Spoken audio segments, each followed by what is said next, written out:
Okay, so look at FlyToMoon's draft. It's going to be an offlane clock, Phoenix 4, and then okay, so you got all your lanes, and all the lanes are so solid. You got Tree to enable the PL. You got a clock Phoenix, very aggressive. Clock's naturally quite tanky. Obviously, battery assault. You get the cog. It's gonna be annoying. Clock naturally counters Earthshaker. You've got all this team fight, and right now Empire only have the Earthshaker as their team fight, so they still need to pick team fight, wave clear, initiate, illusion clear. They have to like tick so many boxes they haven't ticked yet in only 2 picks, whilst also getting countered from last pick. Like I think Empire are in a really difficult spot right now. Like potentially you could go for some like Ember type hero to be this kind of in your face wave clear PL counter, but then your draft kind of looks funky, and then you still need a carry hero to be greatly enabled. But yeah, this is a weird one. Yeah, like the way you described it was just like in my head. All I heard was, "Would you like Oh, coffee with that there's the Ember. cream?" Woohoo! Yeah, it's like now that it's playing from so far behind in what they actually need to achieve with their draft is what you've been highlighting. Yeah. Um, it's like, yeah, you got a lot of one element, which is like, you have a decent amount of sustain, damage mitigation. It definitely feels like you don't scale anywhere near as good as FlyToMoon already. Like we talked about the support combo, PL known to be the powerhouse king of the late game right now, and even Also, Clockwork when you get late game. how'd you go high ground on Empire? You need to pick a hero that can summon. Okay, so right now, if you look at Empire's draft and what it does, you've got Illusion Clear with Ember and Shaker. You've got Team Fight with Shaker. You've got Sustain with Abaddon, maybe technically Enchantress with a Hill. You have no real frontline. If the like you have Abaddon, but it's not like you don't have a many heroes that can really sit behind a single Abaddon. So you got one frontliner, and then so you're lacking. This one hero has to do so much for them. Right now, your Shaker is. It feels like your But Shaker is doing everything. high ground's critical though. Like, Yes. yeah, if the Shaker's dead, you lose all aspects of team fight in reality. And it's like it's going to be very easy for FlyToMoon to drive a wedge in between Empire's lineup. Where if the Abaddon's trying to maybe frontline a little bit, the clock jumps the Earthshaker. If that clock connects onto that Shaker, it's so hard for Empire Hope to really kind of hold a kind of a clean offensive. And then this last pick, it's gonna what's gonna be? Okay, so it provides wave clear, it provides team fight, so it's an overall nice pick, but it puts a lot of pressure on Empire Hope winning this early game, playing a strong mid game tempo. Otherwise, like you're against a You just PL. He yeah, just you buys just a don't scale. heart. He just chill. Like he's loving life. It's Yeah, this isn't the even with the buffs to Battle Fury. This is not like it's not like Ember Spirits are gonna go back to the Battle Fury build. Yeah, you think it'd be good against the Illusion Army, but you need to be present earlier on. And I just like the other thing is you don't even have that advantage that sometimes we talk about, which is that FlyToMoon now have a stand-in, right? But they've given Mhm. themselves an easy combo to execute that we mentioned earlier in the Tree and Oh yeah, Phoenix. I'm gonna be confident saying the standing factor has nothing has no presence now in this game. This lineup is such a clean looking lineup. You've got wave clear, hard carry, team fight, initiate, tower defense. You've got every aspect of what a draft needs to be. And then you look at Empire Hope, and you've got wave clear, team fight, a little bit sustain, but there's that fear of there being a timer on your draft simply because Earthshaker needs time to come online. Abaddon, if he's got a bad game, which potentially can happen as we've seen with Abaddon today, might not have that frontline ability. And as soon as you lose the frontline ability on Abaddon, the rest of your draft kind of dismantles because no hero really wants to be at front. Of course, Ember could buy Phase, Drum, Maelstrom, BKB, and then stand in front. But how much damage is he going to really do if he's the only one that can kind of get to the backlines? If, of course, your Abaddon can't, right? So it's so critical. Empire Hope has good, maybe even to good laning phase, so that they can at least take some type of momentum around the map. No, agreed. It just feels like the puck's gonna have to do a lot in the Shaker. We already mentioned it is key to success here. Like quick blink timing into good initiation. But no matter how good your initiation is, you're always against this Clockwork. You just hook shots in, presses one button, and all of a sudden you're invalidated as a hero. Yeah, but to be fair, it's the clock pick is very much like it's clock has to find Shaker, and that's it. Clock on Yes. Ember, pointless. Clock on Park, pointless. Clock on Ench, kind of pointless. It's like all he has to do is either jump the Earthshaker to stop the initiate, or jump onto the Abaddon if for some like if the Abaddon has like a really good laning phase, has lots of presence, and then is annoying, of course you want to lock him down to stop the heals coming out so the rest of your team can take a fight. Mhm. So like the clock only ever has to go onto either Abaddon or Earthshaker in a fight. And like when your initiate is that clear for you, it's like so comfortable to like just play a game because you're like you flare, you find, you go. And this And build coming out from Clockwork, 4 yes, gauntlets, 1k HP, only 2 armor though, but it makes him so tanky. And when you have this Phoenix behind you, throwing out these spells and you're tanky, it's so good. And I think the key thing to note here is though, because of the courier and the fact that you all get one, and the fact that you get this, you pretty much get 2 bounty runes for free because of where they're now placed on your high grounds and stuff. You're automatically going to get that set of tangos or that salve brought to you straight away. So you're not going to get punished for not having regen straight away in lane because 30 seconds into your lane, you're going to have that regen arrive. So but did you know that Crystal Maiden and Lena are sisters? I just couldn't give it the hoots, mate. Did you know that someone's probably going to DC again? Who's it going to be?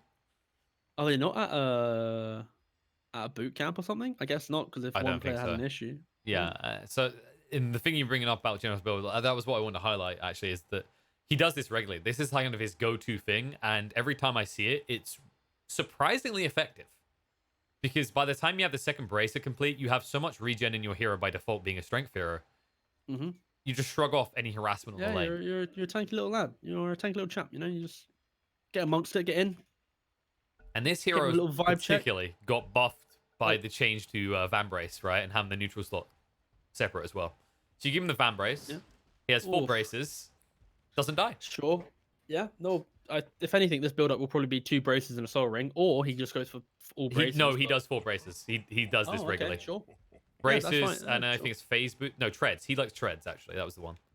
I think that's honestly that's fair. I actually kind of like the build because the whole issue with Clockwork is you have good laning phase, let's say, then you move into that mid game, and after the mid game, you want to be tanky, right? And you could obviously go for a hood or something, but just buying as much raw early game HP just complete offset, sorry, anything that they can maybe buy. So Yeah, and you're a strength hero, so it scales you up in terms of damage anyway. So, I like this idea.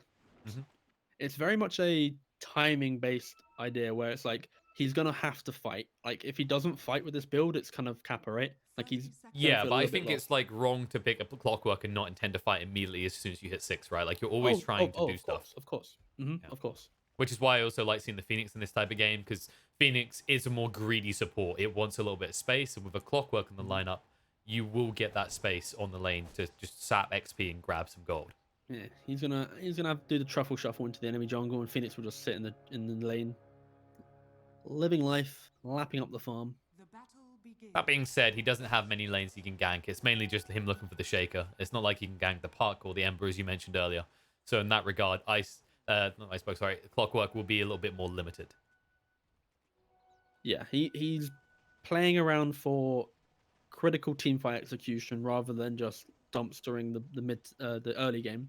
But again, if the Ember's at low level, he can always kill him. If the Puck wakes it up, he can kill him. So it's going to be an interesting thing to watch. See how the clock kind of moves around the map.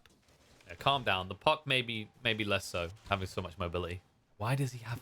I still don't know why they ever gave Wayne and Rift as a mini blink dagger. That's what I call it. It's like it's a mini blink dagger. Enchantress is learning a hard lesson that Phoenix works better.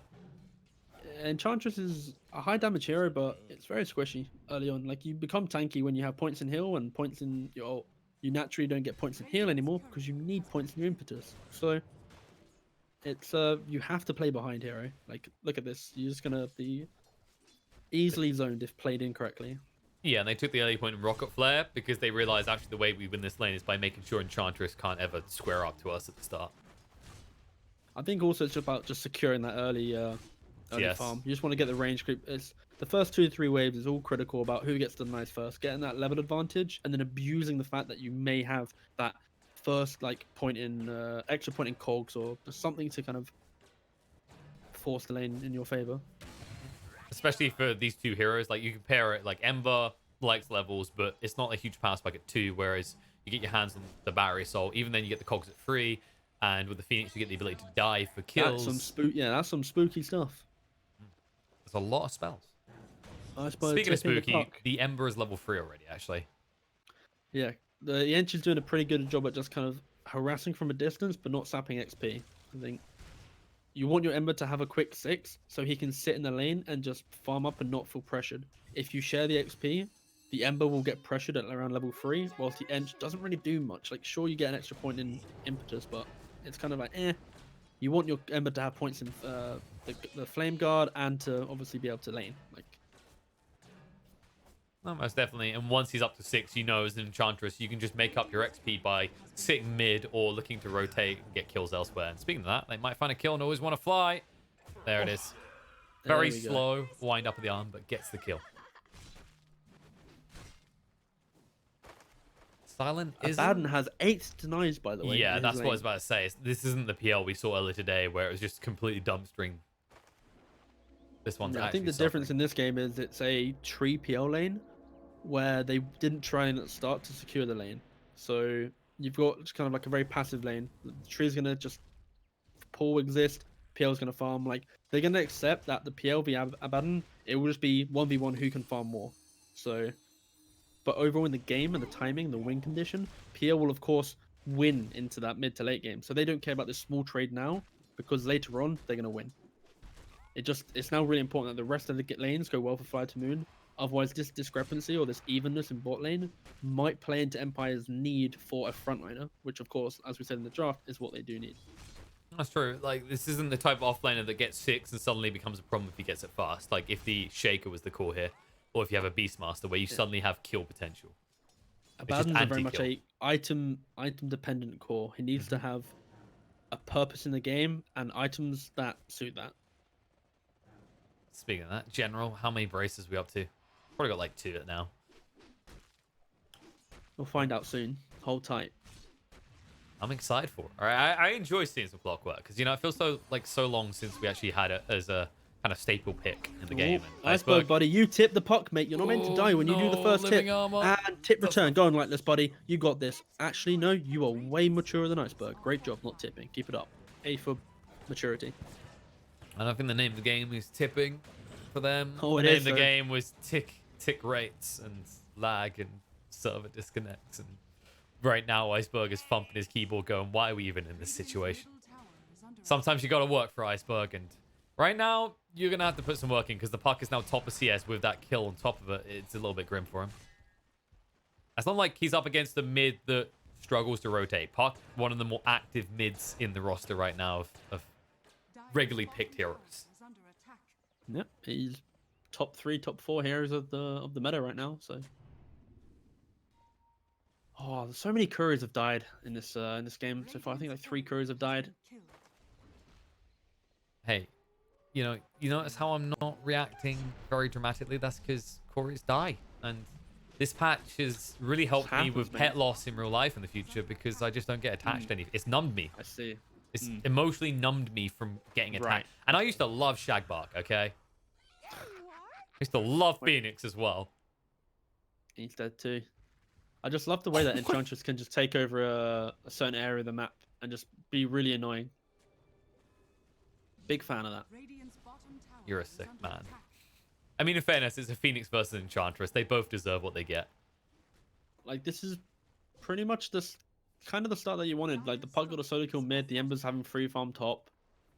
The 3 cores on Radiant are farming, so they are obviously in a decent spot. But it's like Empire. No one's accelerating. For the first time in like for the first time in like 3 games, they're actually present at the 6 to 7 minute mark, not like 2-3k behind or just kind of like an awkward spot where you can kind of feel the game just kind of going wayward.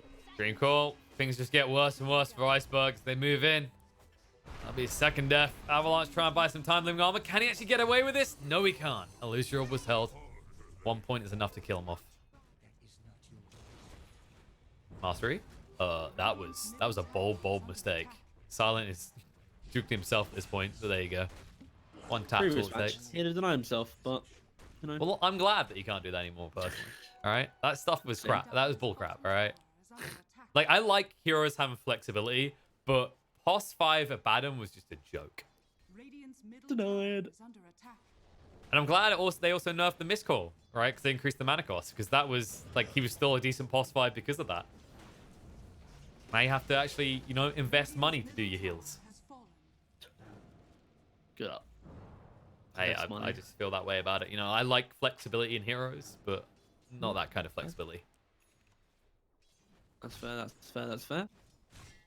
It's like it's not rewarding flexibility, right? It's just like I sit here and do this. It's like watching Warlock gameplay. It's like I will sit behind tower for the lane phase. Please go to 1 strength so I can miscall you back to full HP because morphling on low HP is somehow a thing. Thank you, morphling. Reasonable. Bye. Oh, the aggression onto Phoenix. What's going to happen, the man? Hellbear clap. That was a... You know what? This is the downside of the Bracer build, right? It's like you're unkillable. The PL? Silent is not unkillable either. As Lightless kills him, and they can't even get the return kill. Yeah, you get the Abaddon, but the Shaker gets away. Yeah, so the Phoenix kind of overstepping his mark. You kind of want the Clock and the Phoenix swapped in movement there, where the Clock's the one that they trying to go on, and the Phoenix can then counter gank. When it's the Phoenix getting jumped, it makes it a little bit awkward.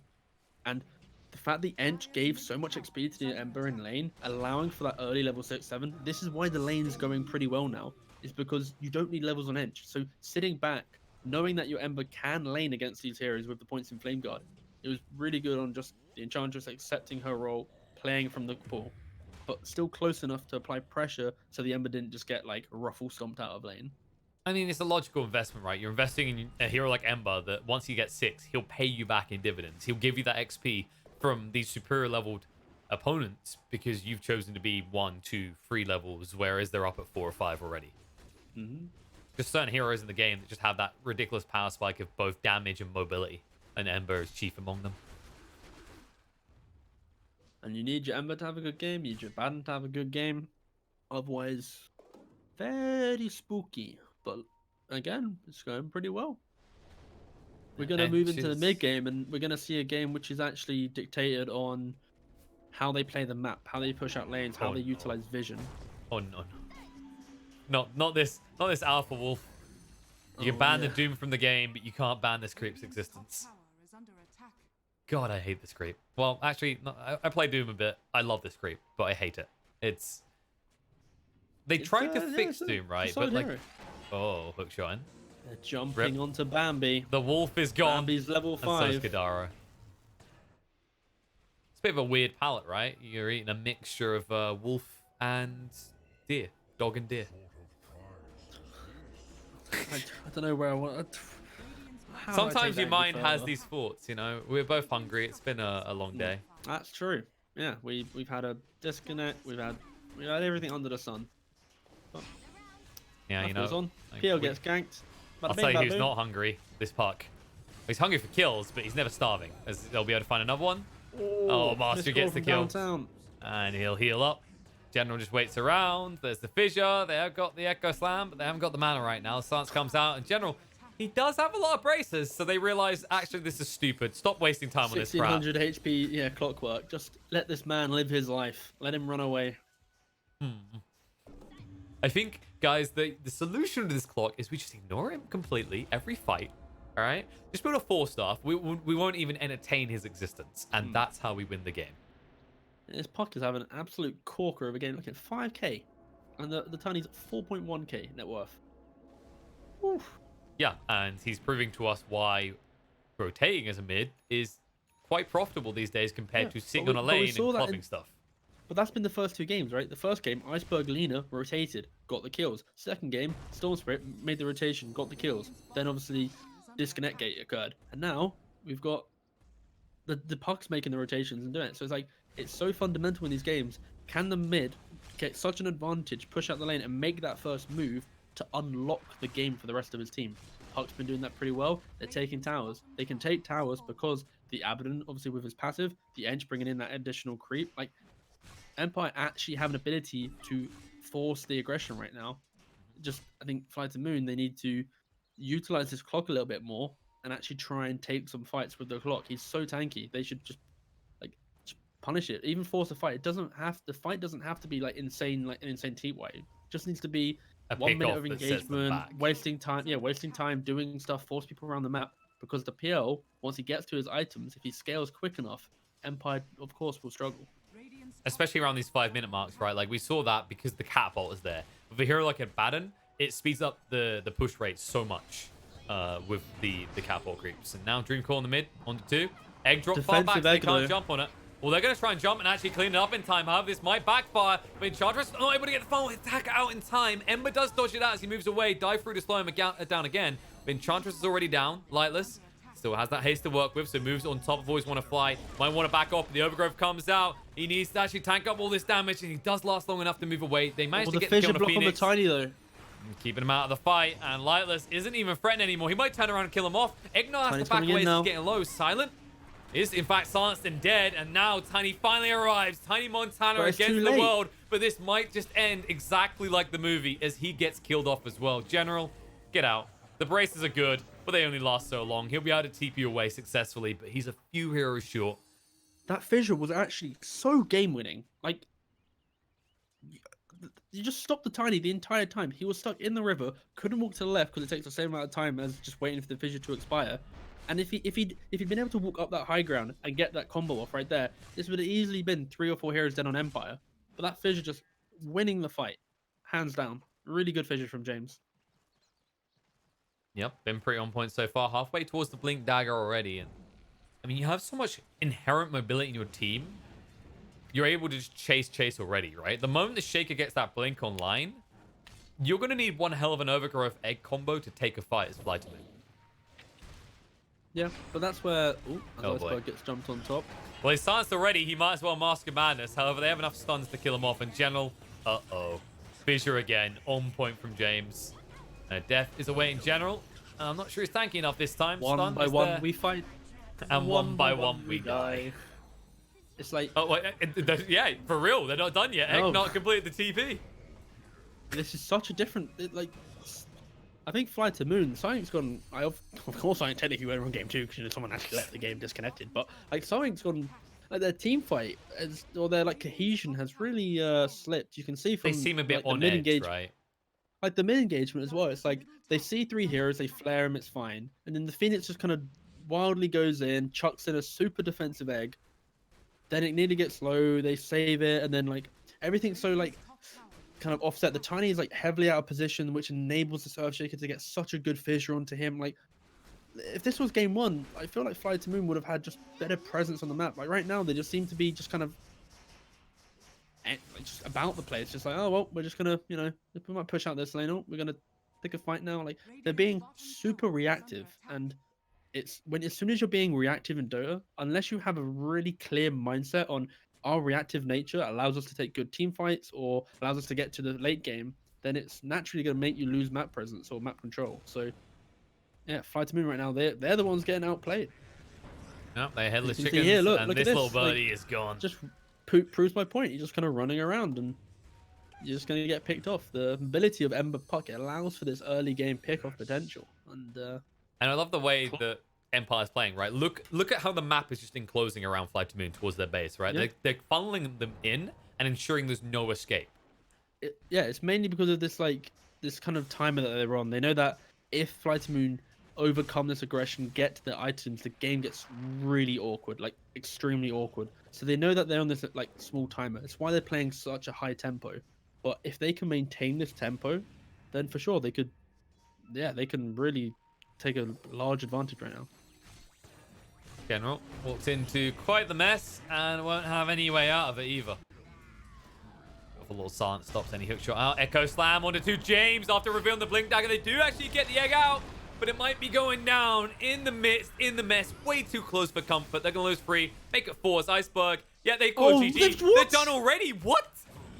They've had enough. Jeez. 16 minutes in. Yes, it's an 8k net worth lead, but they see no hope in hell that they can bring this back. And FlyToMoon are out. Empire continue on. What the...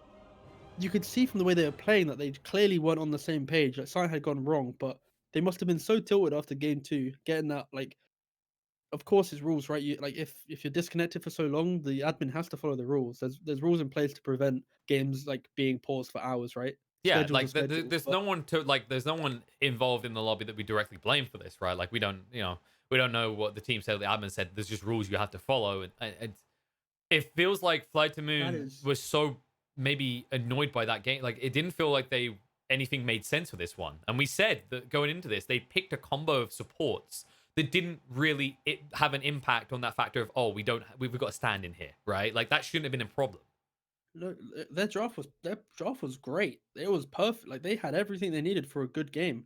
And Empire, they had their own counters for it, and they had their way of playing. Like it was literally a strong, solid draft which had laning phase potential, mid game and late game potential, versus a draft that had solid laning phase into good mid game and then potentially fell off later on. So like the drafts were very good on both sides for if they play it correctly. The issue was simply FlyToMoon.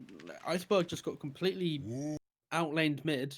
Probably got tilted because he got solo killed. Like he done the first tip, got killed, made no rotations like he did in the first two games, and then you had the puck making the really good rotation. So yeah, I FlyToMoon just crumbling after game two. Yep. A little bit of a tragic affair for FlyToMoon, but Team Empire, they keep the dream alive in the lower bracket as they'll continue their run tomorrow when the games do kick off at the same time as today, 13 CET, where we'll open up a best of three between Ursus Gaming and Team Empire. So that's it for today. We'll see you tomorrow.